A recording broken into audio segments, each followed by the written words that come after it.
Pemirsa, Anda menyaksikan live update bersama saya, Seradita.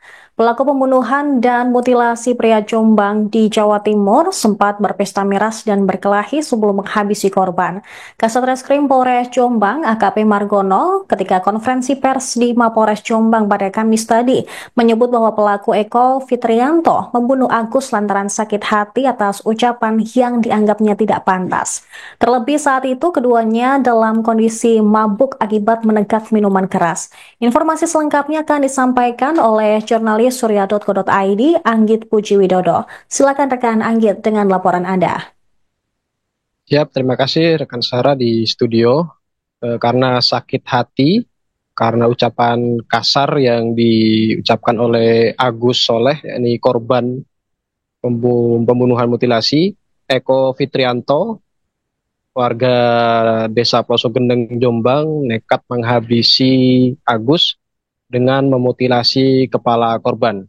Menurut Kasat Reskrim Polres Jombang, AKP Margono Suendra, motif pembunuhan yang dilakukan oleh Eko ini lantaran Eko merasa sakit hati atas ucapan yang dilontarkan oleh korban Agus saat keduanya sedang berkelahi usai menenggak minuman keras pada hari Sabtu tanggal 8 bulan 2 tahun 2025 malam.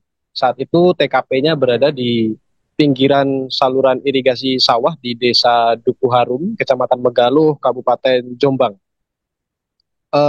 Dari penuturan Kasat Reskrim menyebut bahwasanya Eko ini setelah melakukan pembunuhan, sebelum melakukan pembunuhan, keduanya sempat menenggak minuman keras, lalu keduanya sempat cekcok dikarenakan omongan kasar yang dilontarkan oleh Agus.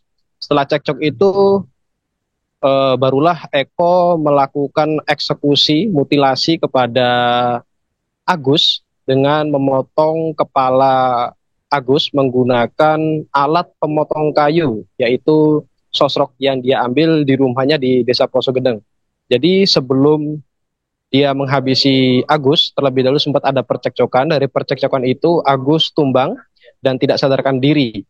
Setelah itu Eko ini sempat menyempatkan diri untuk pergi kembali ke rumahnya untuk mengambil alat pemotong kayu sosrok itu dan kembali ke TKP di Megaluh, kemudian melakukan eksekusi kepada korban. Dimungkinkan saat proses mutilasi itu Agus ini masih dalam kondisi hidup karena menurut keterangan Kasat Reskrim, bekas kematian dari hasil autopsi, bekas kematian Agus ini terdapat pada leher bekas tusukan benda tajam. Demikian rekan Sarah.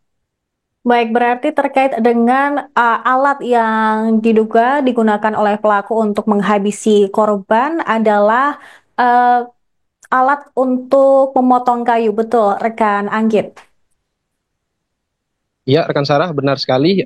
Tersangka atau terduga pelaku Eko ini membunuh Agus menggunakan alat pemotong kayu, yakni sosrok yang ia ambil di rumahnya di Desa Ploso Gendeng. Untuk diketahui juga bahwasanya Eko ini memang sering menggunakan alat pemotong kayu itu atau sosrok itu untuk bekerja sehari-hari di rumahnya yang tahui Eko ini merupakan pekerja kayu yang bekerja di rumahnya di Desa Ploso Gendeng di Kecamatan Jombang, Kabupaten Jombang. Demikian rekan Sarah.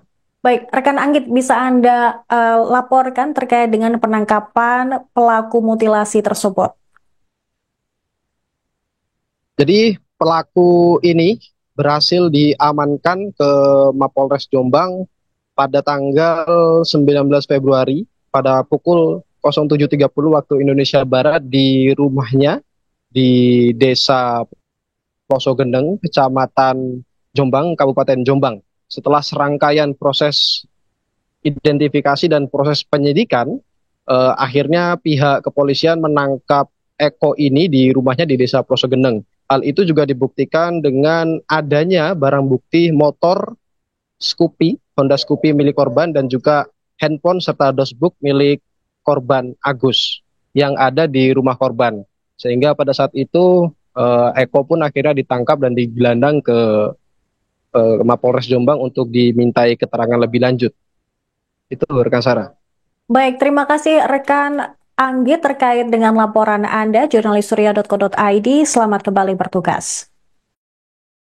Izin Bapak Kapolres, saya akan melanjutkan terkait proses penyidikan kami.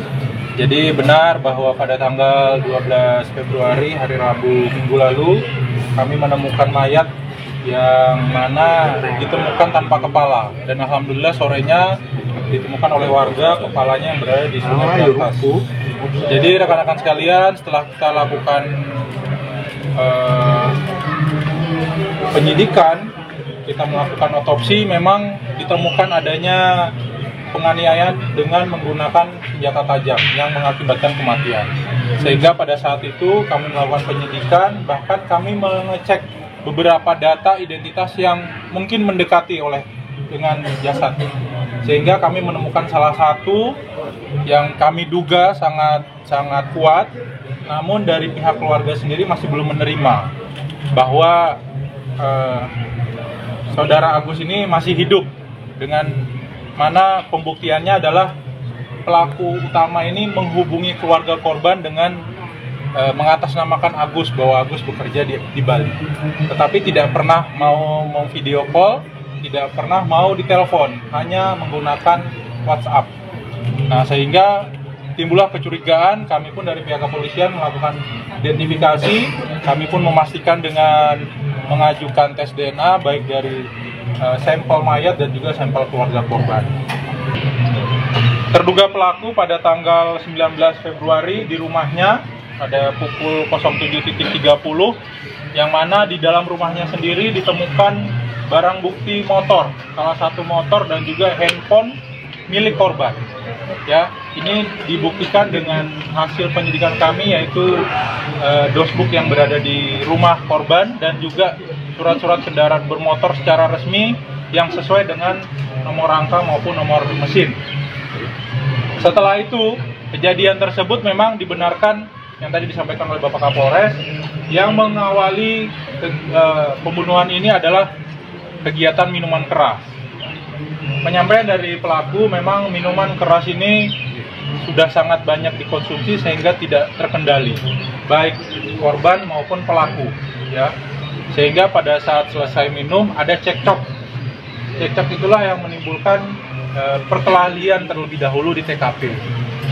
Setelah perkelahian, ada pukulan keras di bagian kepala, korban ini langsung jatuh tanpa ada gerakan apapun. Pelaku ini kembali ke rumahnya untuk mengambil alat pemotong kayu yang memang digunakan, tosrok, ya, yang memang digunakan untuk sehari-hari bekerja. Setelah diambil, kembali ke TKP, korban ini digeser mendekati aliran sungai atau got itu. Setelah itu dilakukan eksekusi, pemotongan kepala di situ. Sehingga memang di TKP tidak ditemukan bercak darah, karena aliran sungai itu yang membawa aliran darah untuk tidak terlihat. TKP-nya di mana ya? TKP di tempat saluran drainase persawahan Dusun Duku Mireng, Desa Duku Harum, Kecamatan Megalu. Dan penemuan Iya, di TKP-nya di situ. Jadi pada saat berkelahi, korban itu tetap di situ, pelaku kembali ke rumah. Jadi sempat kembali ke rumah, mengambil pisau tersebut, setelah itu dilakukan pemotongan kepala. Setelah itu pelaku membawa dulu kepalanya, dibuang di sungai Recok, Desa Sidomulyo, Megalu.